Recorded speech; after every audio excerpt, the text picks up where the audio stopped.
Le PAVI, logé à la DER/FJ, permettra, entre autres, de financer plus de 14 000 initiatives entrepreneuriales, générer ou consolider environ 65 000 emplois directs et 89 000 emplois indirects, et former plus de 27 000 entrepreneurs.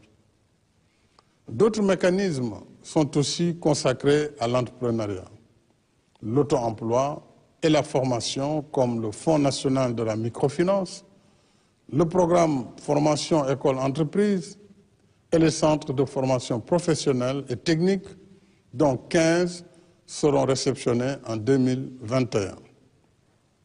De même, pour soutenir l'employabilité des jeunes, l'intégralité des ressources tirées de la contribution forfaitaire à la charge de l'employeur sert à financer la filière de la formation professionnelle et de l'apprentissage au métier à travers le 3FPT. En outre, le démarrage en 2021 des travaux de construction du second parc industriel de Diamniadio sur 40 hectares ouvre de nouvelles opportunités d'investissement et de création d'emplois directs et indirects. Mes chers compatriotes, en dépit de la conjoncture économique difficile, nous poursuivons nos efforts de transformation structurelle de notre pays par la réalisation de projets d'infrastructures indispensables à notre marche vers l'émergence. Ainsi, grâce aux investissements massifs de ces dernières années, notre pays figure à présent dans le top 10 des meilleurs réseaux routiers et autoroutiers africains. En 2020, 9 projets routiers ont été achevés sur un linéaire de 425 km de routes revêtues avec leurs ouvrages connexes, ponts et autoponts, en plus des pistes rurales dont le réseau sera densifié dans le cadre de la seconde phase du PUDC. Aujourd'hui, notre pays compte 221 km d'autoroutes. En 2021, nous lancerons le chantier de l'autoroute Mbour-Fatick-Kaolack sur 100 km, suivi du projet d'autoroute Thiès-Tivaouane-Saint-Louis sur 167 km. Le chantier du bus rapide transit entre Guédiawaye et Dakar progresse et la VDN sera prolongée jusqu'à Diamniadio. S'agissant des infrastructures ferroviaires, le train express régional sera mis en service en 2021. Le deuxième tronçon sur l'axe Diamniadio-AIBD étant en phase avancée de préparation.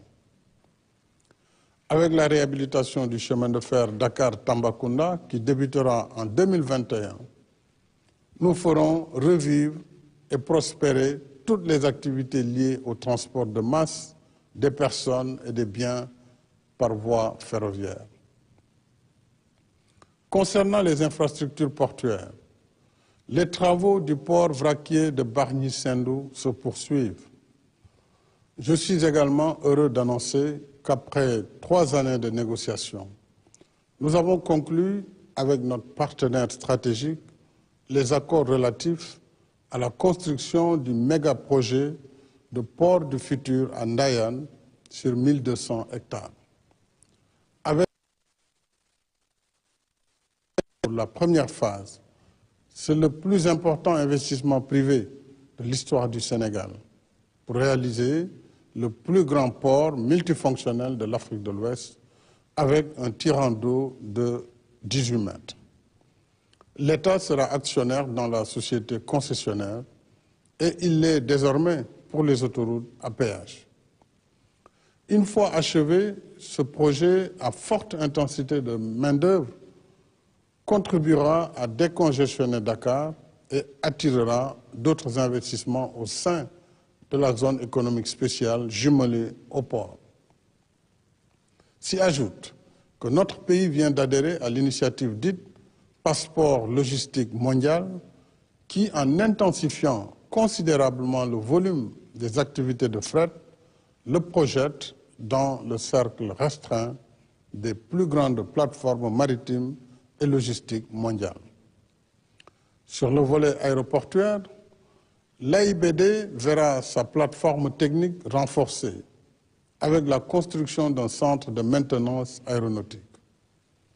Le programme de réhabilitation des aéroports régionaux a déjà commencé à Saint-Louis et se poursuivra en janvier à l'aéroport de Ourossogui-Matam.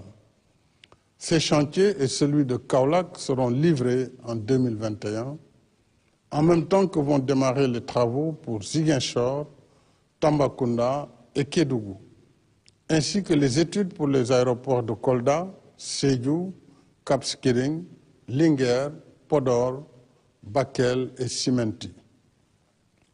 À terme, c'est tout le système du transport aérien national qui sera profondément révolutionné, offrant ainsi une mobilité aérienne jamais égalée sur l'étendue du territoire national. L'électricité est une autre priorité qui catalyse la dynamique d'émergence. Nous gardons intact l'objectif d'accès universel en 2025. Chaque village, chaque foyer du pays mérite d'être éclairé. C'est cela aussi le Sénégal pour tous. D'une puissance installée de 1249 MW en 2019, nous sommes passés à 1350 MW en 2020.